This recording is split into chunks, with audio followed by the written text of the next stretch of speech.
Many of the horses that were ranch broke had a little bit of green horse polo in Wyoming. They took to polo like ducks to water, and I think part of it is that process that they had off the polo field in Wyoming, whether it's the hills, the cattle, the brandings. The flattest ground they've seen in their lives is a polo field.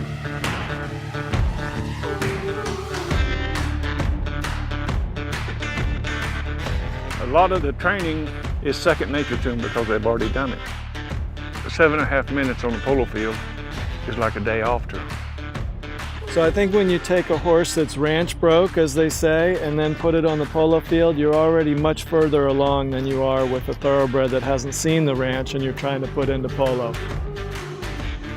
All the hard work is done. Now it's time to let loose and have some fun.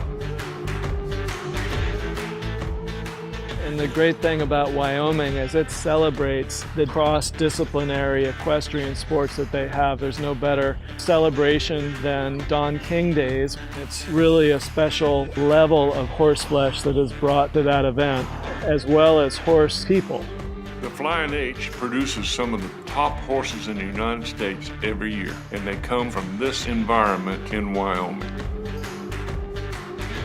Jillian takes them on, play them here a couple of summers, then takes them on to Florida, plays them in medium go polo, and then she plays them in the high go polo. She's probably one of the best mounted players in the country right now. Jillian has done a really good job in finding the right people to break them, ride them, make them, and then she takes over. And it's not easy to do.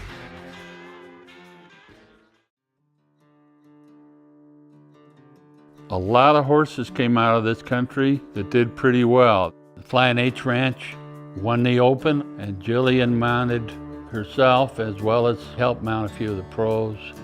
The next year, Tommy Boyle won the Open, and he mounted himself on horses they raised.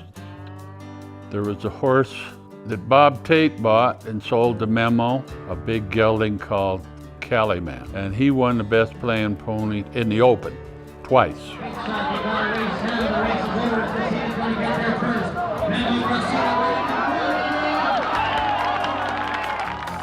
So I've always had a lot of success when I've brought these horses from Wyoming, taken them to Aiken maybe for a little finishing off, and then brought them into my professional seasons in Florida or elsewhere. Hooray from Brian McCarty, won Best Playing Pony in the 22 Gold Challenge Cup here. She was amazing.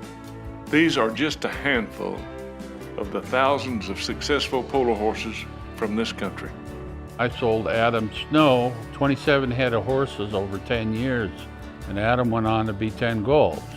Now, I'm not saying my horses got him there. I'm saying he bought enough of them. I've probably bought, 35 horses out of Wyoming, and 2 I took to Argentina and played in the 2004 Argentine Open. Rio's been one of my all-time best horses in my whole career, and she was handy and easy and would turn faster than everybody else. Adam Snow played a mare of mine, and he scored 2 goals and 1 checker on the torch from the field.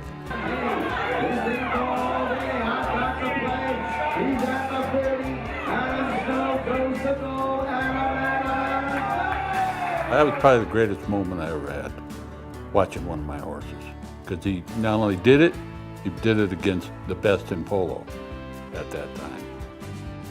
The last generation of Wyoming polo ponies may be quickly approaching. But these determined horsemen haven't hung up their hat just yet. As long as there's a tough cowboy and a good horse, the spirit of Wyoming polo will never die.